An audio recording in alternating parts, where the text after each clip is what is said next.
Portal GA e Instituto Arte Musical apresentam programa Papo de Quinta. Oferecimento Grupo Macedo, construindo sonhos, cultivando o futuro.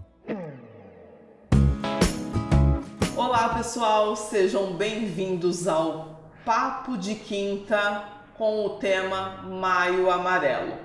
Vocês sabem que o tema Maio Amarelo ele é amplamente abordado no nosso país todos os anos, porque o mês de maio é o mês de conscientização contra acidentes e mortes no trânsito. Neste ano de 2025, o tema é Mobilidade Humana, Responsabilidade Humana. Até onde vai a sua responsabilidade no trânsito? Independente de ser condutor, você também faz parte do trânsito.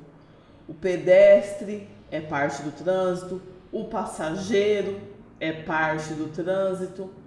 Você tem a consciência da sua importância?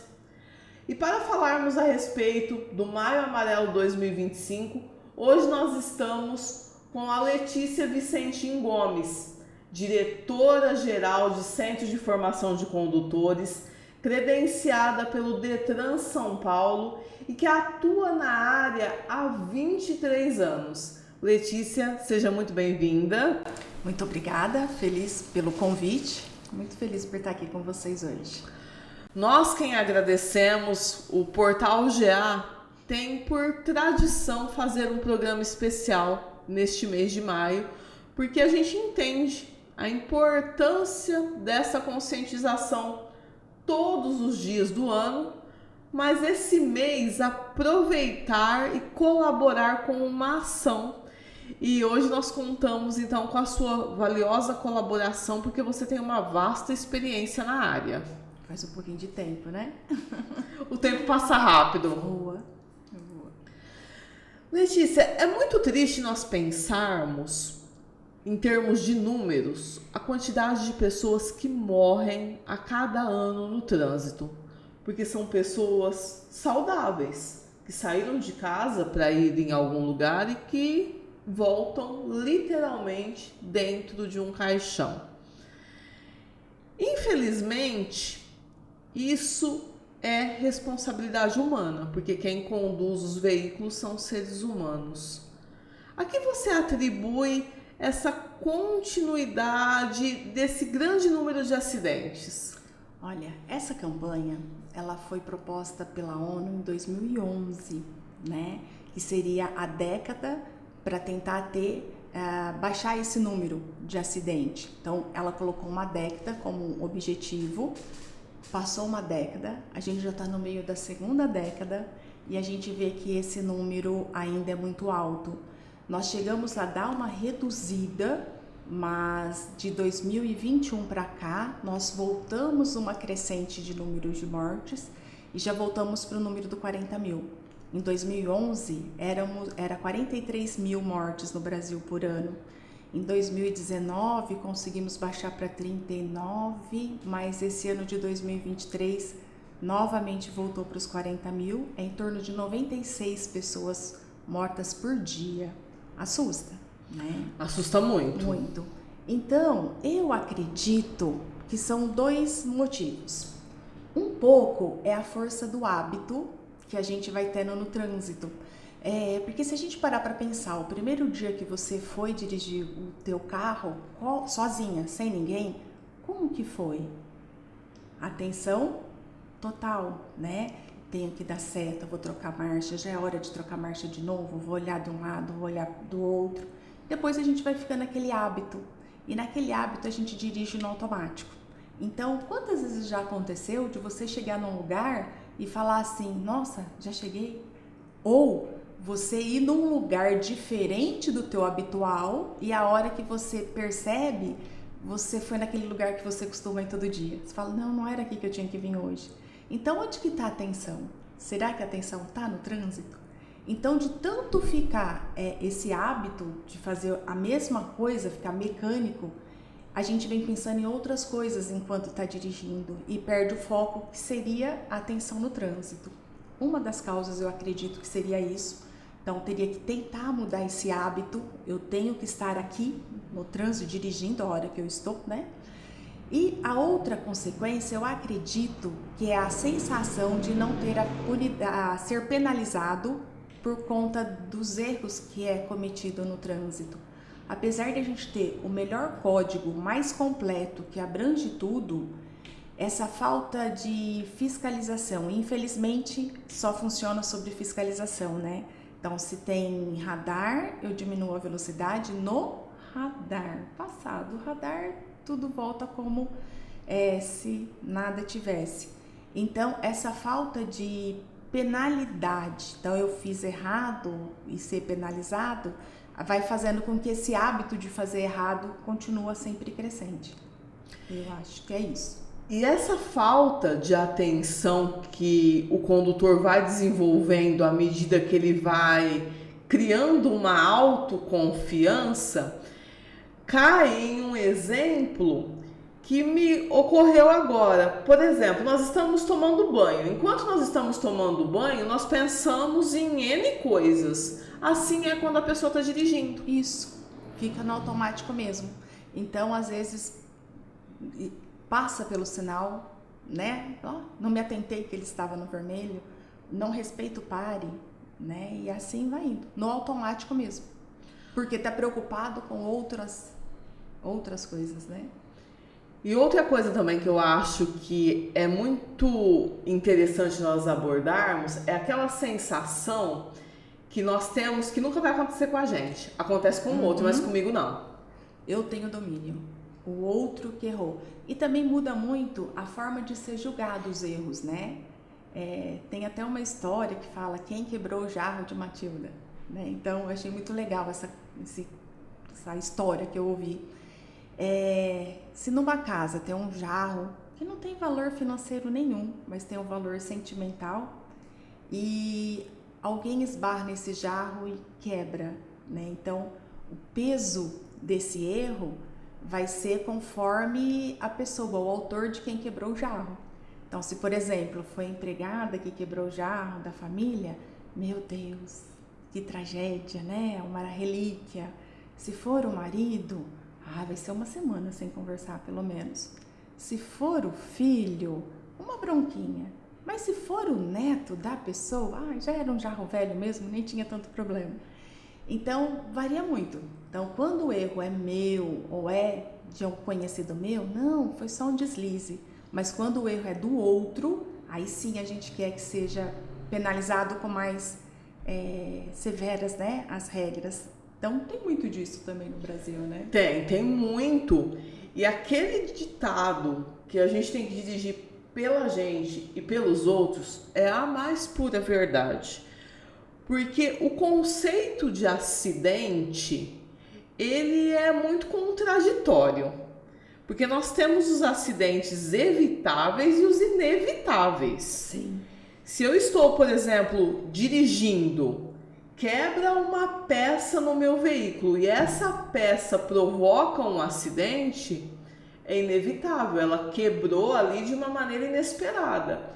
Agora, se for por imprudência, a pessoa poderia ter evitado, e é por isso que o tema é responsabilidade humana. Quando a gente fala de código, o conceito, né, do código de trânsito, ele fala assim, que o código ele vale as regras para a circulação de pessoas, veículos e animais.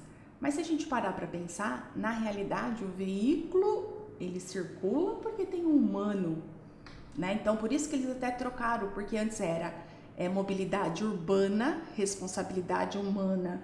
E aí eles falaram, é mobilidade humana, responsabilidade humana, trazendo a atenção para que dentro do veículo, que né, tá passando pela gente, tem um pai, tem uma mãe, tem um filho, e não só o veículo em si, né? Como a gente olha, como se fosse só uma máquina. É uma máquina, mas dentro dela tem alguém que está dirigindo, né? Então, por isso, essa responsabilidade humana com outro humano. Hoje, se a gente pensar assim, se eu dirigir por mim, a gente já está no lucro. É que, ultimamente, as pessoas não estão dirigindo nem por ela, quanto mais pelos outros. mas de fato é dirigindo o tempo todo.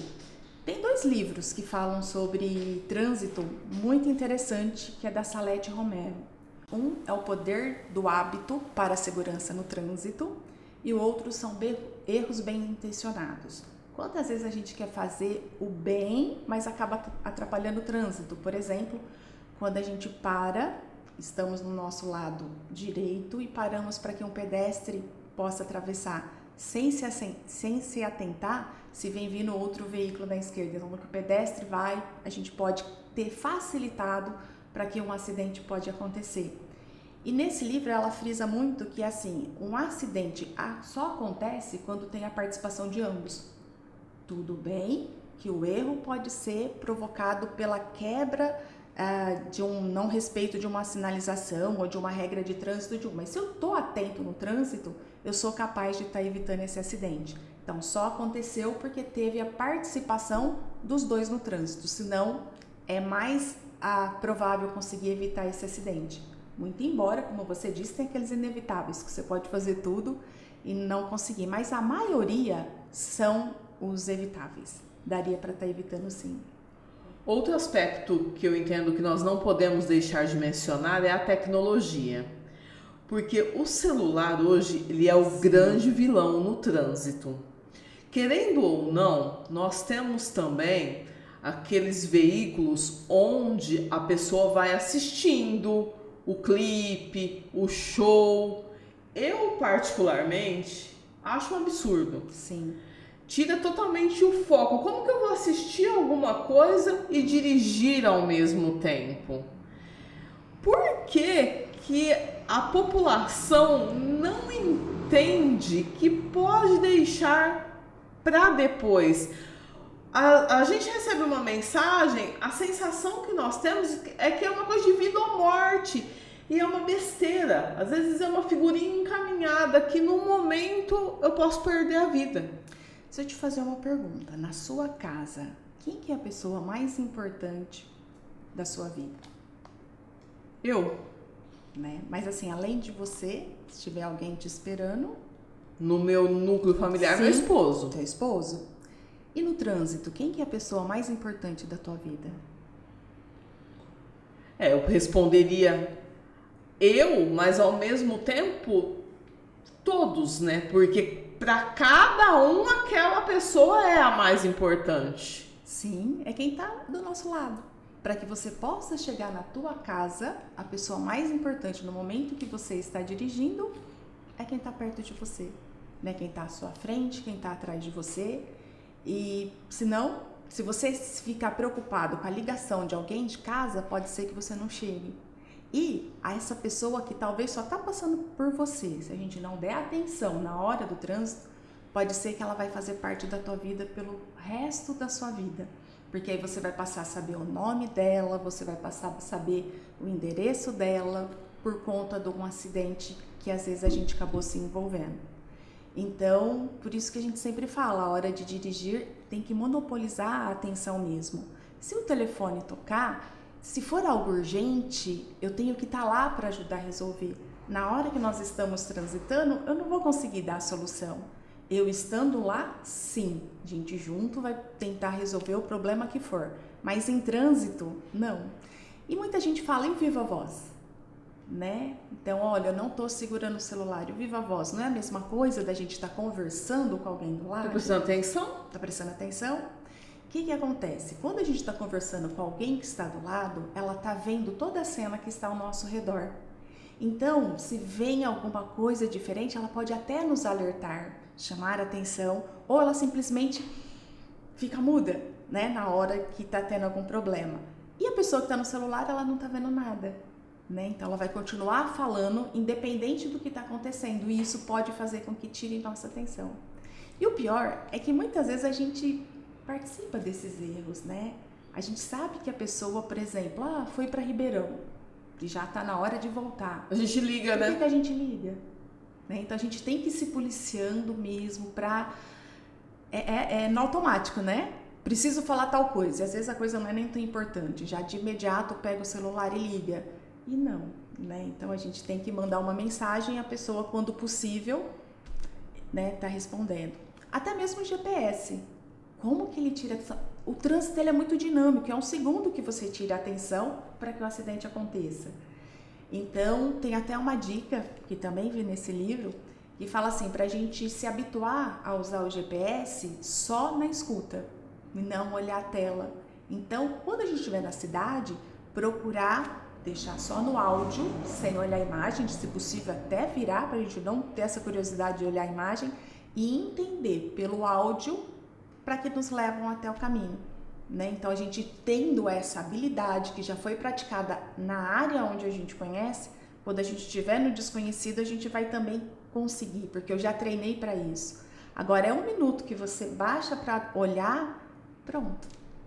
Suficiente. Milésimos de segundos são suficientes. Uma coisa que me chamou a atenção, a gente fez uma viagem no feriado, em novembro, e passamos por Campinas, na região de Campinas, por volta das 5 da tarde. Levamos mais de 2 horas, o veículo não andava mais do que 30 km por hora e ficava um bom tempo parado. Eu fiquei impressionada com o tanto de acidente que tinha na pista, numa velocidade baixa, ínfima. Então, o que eu acredito? É aquele descuido, né? Tá indo devagar, então eu dou conta de andar e olhar, e aí o da frente para e a pessoa não se dá conta. Nada de grande monta, era tudo acidentes pequenininhos, mas vários. Evitáveis. Né? Evitáveis, né? Que o bendito, assim, tá no tédio do trânsito mais lento, né? Então, acabava levando acidente. E com essa história de celular também trouxe pra gente essa ansiedade de ter tudo muito rápido, né? Ninguém mais hoje escuta o áudio normal. Geralmente coloca num e-mail, tem quem consegue escutar no 2, né? E tranquilamente fala, você entende? Entendo. Então tudo tem que ser muito rápido. E até mesmo a gente, quando um entregador passa pela gente correndo assim, a gente xinga, tal. Mas se é a gente que faz o pedido e o pedido demora para chegar, a gente fala, nossa, que demora. Então a gente está muito nessa exigência de que tudo seja muito rápido, né? Então tem 2 mensagens esse ano que trouxe para o Maio Amarelo. Ele trouxe como conceito mobilidade humana, responsabilidade humana, e como mensagem desacelere, seu bem maior é a vida. Porque a gente anda muito acelerado em tudo que a gente faz, a gente quer que seja tudo muito rápido, e no trânsito, que já era assim, esse poder de poder acelerar sempre fascinou, é um lugar onde a gente vê que o ser humano fique mais agressivo. Com essa história da gente querer tudo muito rápido, eu tenho a impressão que aumentou ainda mais, né? Esse poder de querer correr e ser tudo muito rápido. Por isso que eu achei muito interessante quando você mencionou o livro O Poder do Hábito no Trânsito, porque já tem aquele livro famoso O Poder do Hábito. Sim. E essa questão do imediatismo nada mais é do que um hábito que nós criamos de querer tudo rápido, de querer tudo imediatamente. Porque antes, quando não havia celular, quando não havia internet, todo mundo vivia do mesmo jeito, a pessoa ia viajar, nós não precisávamos ficar mandando mensagem e ligando para saber se estava tudo bem, tinha que esperar chegar. É uma questão de autocontrole e doutrinar-se para os hábitos adequados é adequado não só para o trânsito, mas para tudo na vida, porque o imediatismo faz a gente viver em constante ansiedade. Sim. E até mesmo porque assim, tem dia que a gente não tá bem, né? Que a gente por algum motivo tá distraído. Então, se eu tenho o hábito de dirigir com segurança, mesmo nesse dia que eu não tô bem, eu vou fazer no automático as coisas que é segura. Então, no automático eu sento no carro e coloco o cinto. No automático eu olho no retrovisor várias vezes. No automático eu vou parar no pare, mesmo que eu esteja num dia com uma ansiedade maior ou com algum problema, porque eu já criei isso como um hábito. Então fica mais fácil, mesmo que a gente esteja no automático, esses hábitos já estão inseridos, né, no nosso jeito de dirigir.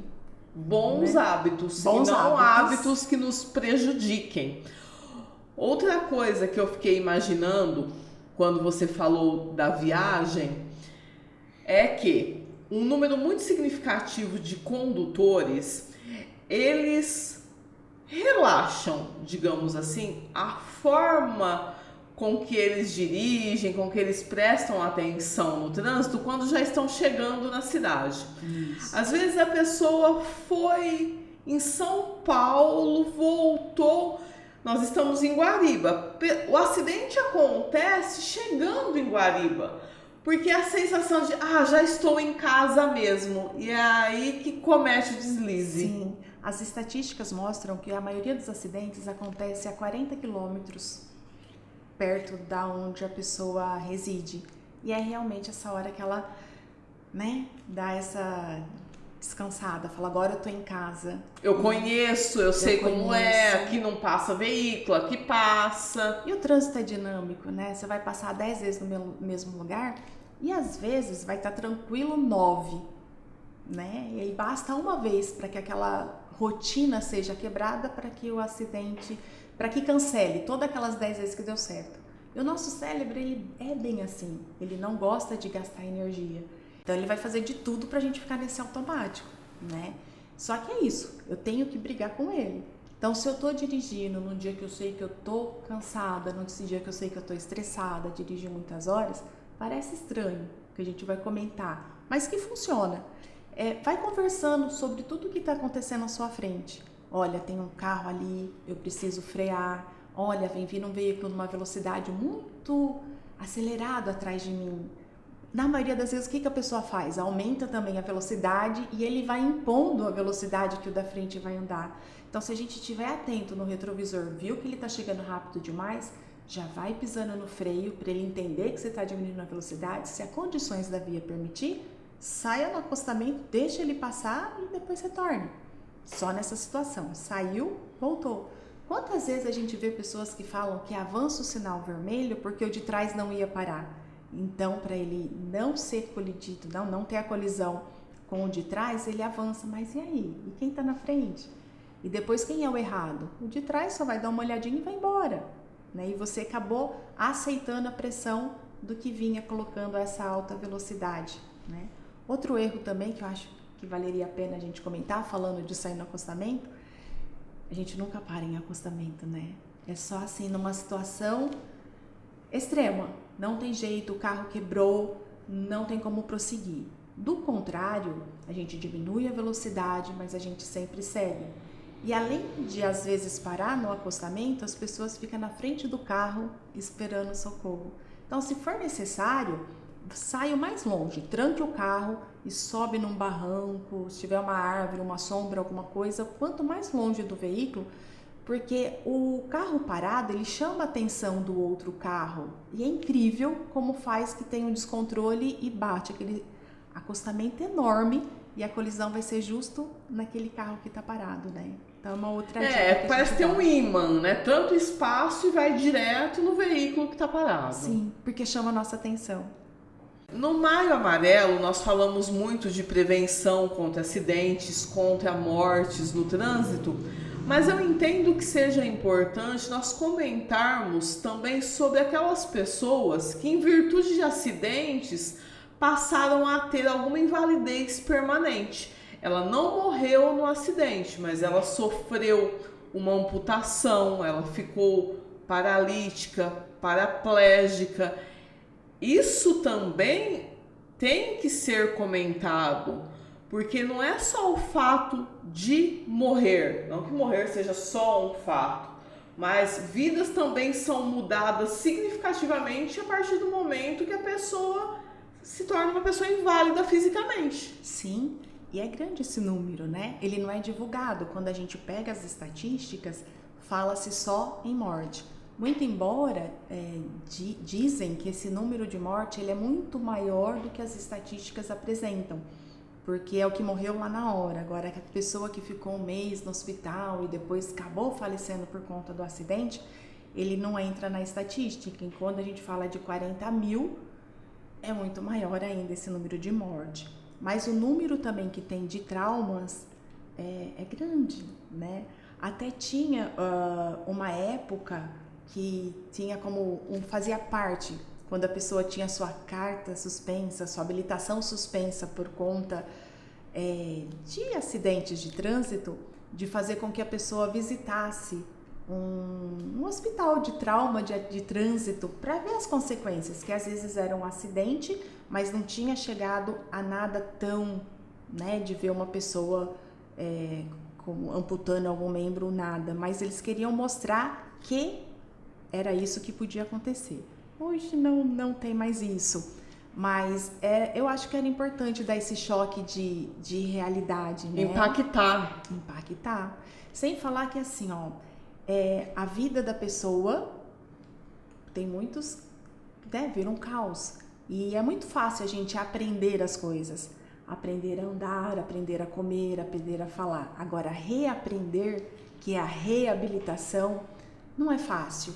Porque quando um carro quebra, é fácil. A gente vai lá, compra a peça, se o carro não dá mais, a gente vai lá, compra o novo.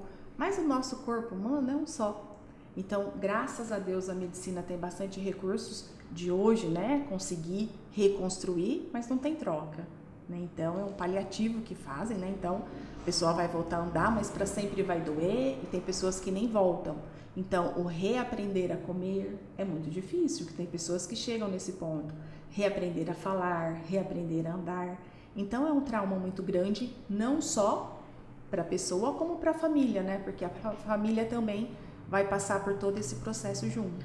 Isso quando consegue reabilitar. Sim. Muitos não conseguem, a condição física não permite e ele vive o resto da sua vida limitado em virtude de um acidente de trânsito. Sim. É por isso que a habilitação, ela tem os dois paralelos. O sonho da habilitação, o sonho do jovem fazer 18 anos para habilitar-se, e também o medo dos pais, dos responsáveis. Você é mãe, nós estamos no mês de maio, maio é amarelo, maio mês das mães também. Você não se preocupa quando chegar a fase dos seus filhos se habilitarem? Muito, muito. Porque por mais que a gente fala, por mais que a gente fala assim, será que meu filho vai fazer tudo certo? E outra, não depende só dele, depende de todos que está no processo que está no trânsito. Desde 98, as antigas autoescolas passou a chamar-se Centro de Formação de Condutores e ela passou a ser responsável pela formação, educação e conscientização desses novos condutores. E é cobrado muito a eficiência dessa educação. Só que eu costumo dizer que tem que ser um conjunto. Não é falar, a autoescola é responsável por isso. A pessoa tem que permitir, a pessoa tem que querer receber essa educação.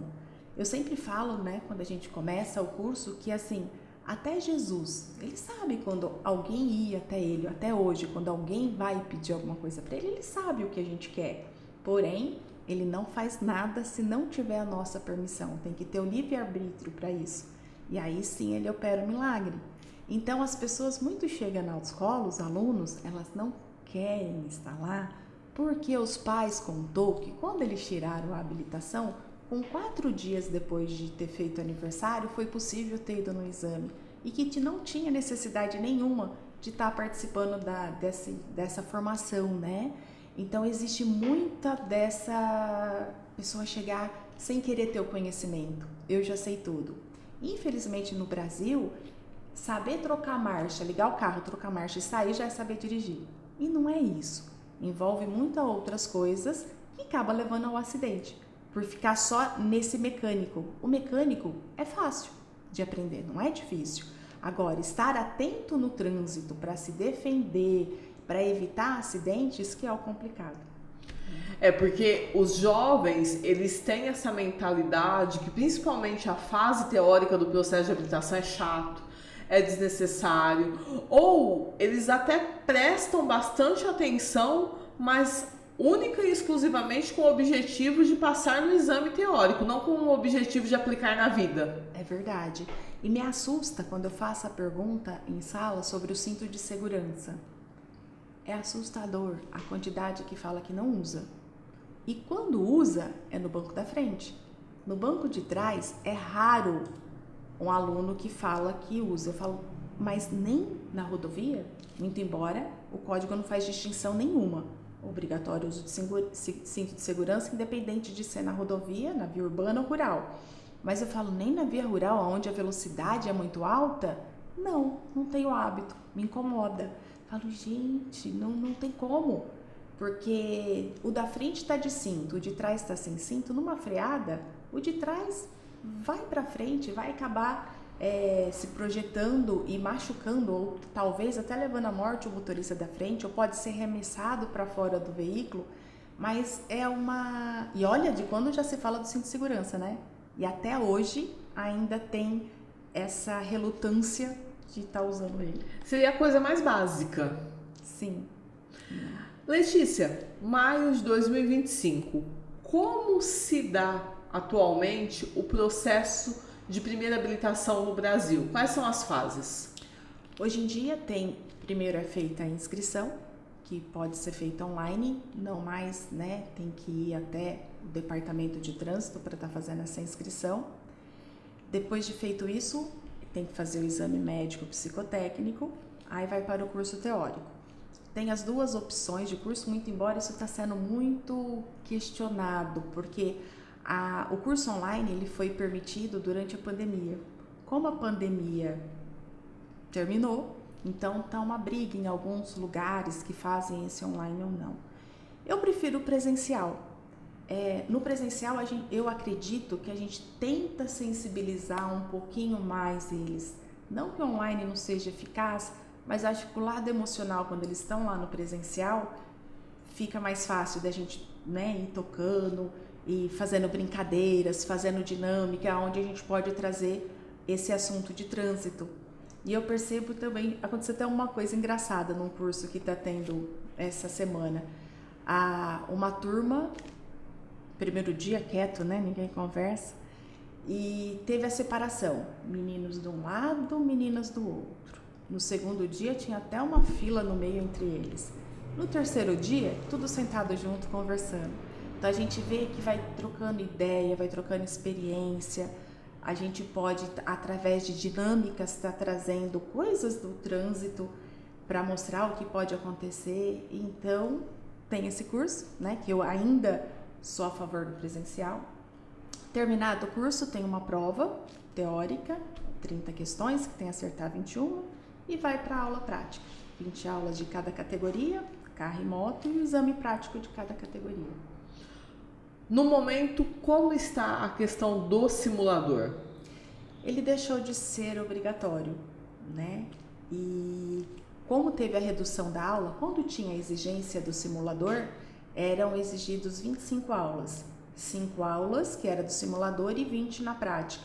Quando ele deixou de ser exigido, quem queria fazer o simulador usava 5 aulas da 20. Então, ficava 5 aulas no simulador e 15 aulas na prática.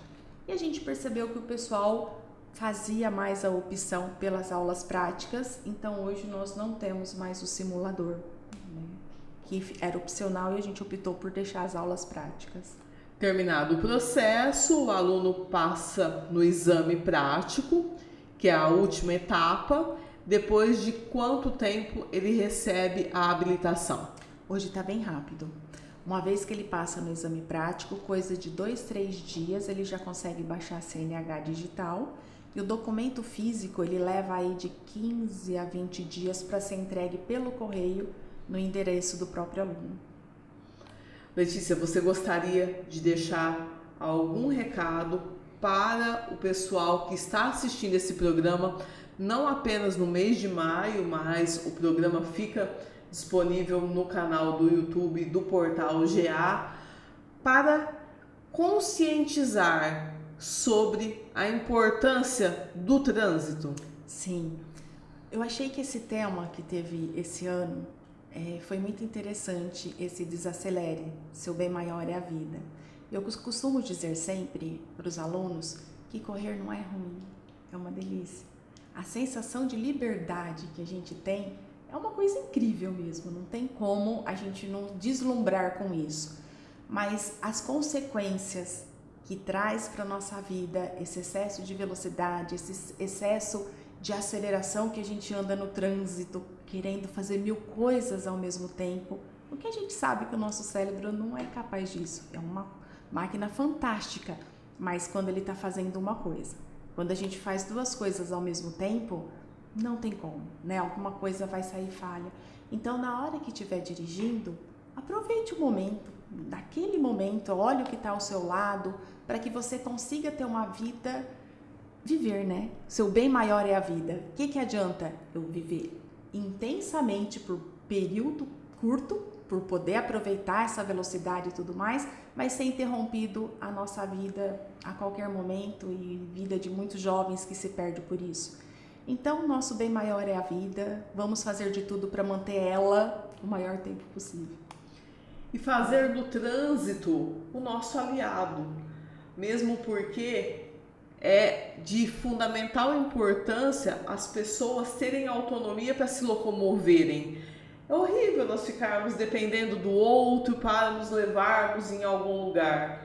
Porém, isso tem que ser feito de maneira totalmente responsável, no aqui e no agora, sim, como a Letícia bem falou para nós. A Letícia tem uma vasta experiência, como eu falei para vocês no início do episódio, são 23 anos na área. Vocês vão ver aí no rodapé o @ onde vocês podem entrar em contato. Nesse Instagram tem o número do WhatsApp, sim, o link. Se vocês tiverem alguma dúvida quanto ao processo de habilitação, alguma orientação ou até mesmo convidar a Letícia para ir a uma escola, o que eu particularmente acho fundamental, a educação de trânsito desde a infância.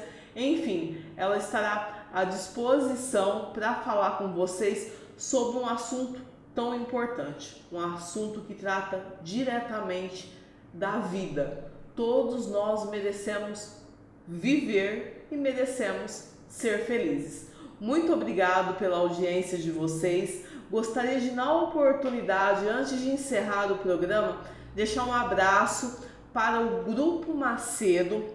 O Grupo Macedo, que é composto pela Construtora Macedo e pela Agro Macedo, construindo sonhos, cultivando futuro. Sempre com a gente aqui no Papo de Quinta, levando informação de qualidade até vocês. Muito obrigado, até a próxima quinta-feira, às 19 horas. Tchau, tchau!